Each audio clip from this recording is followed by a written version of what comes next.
Tatlong smart tools sa Samsung Gallery na dapat ginagamit mo. Kung may photo bomber or unwanted object sa picture mo, pwede mo siyang tanggalin in seconds. Open photo, edit, more, subject eraser. I-highlight mo lang ang gusto mong alisin, tap apply, tapos done. Built-in na to, hindi mo na kailangan ng extra app. Pangalawa, smart search. Pwede mong hanapin kahit anong item sa photos mo.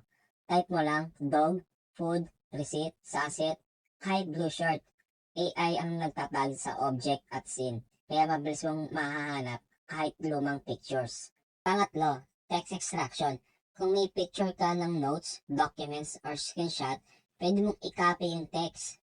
Open photo, tap T icon, copy text, para sa mga receipt, school notes, at work details.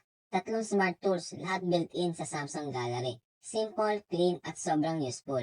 Save mo para hindi mo ito makalimutan.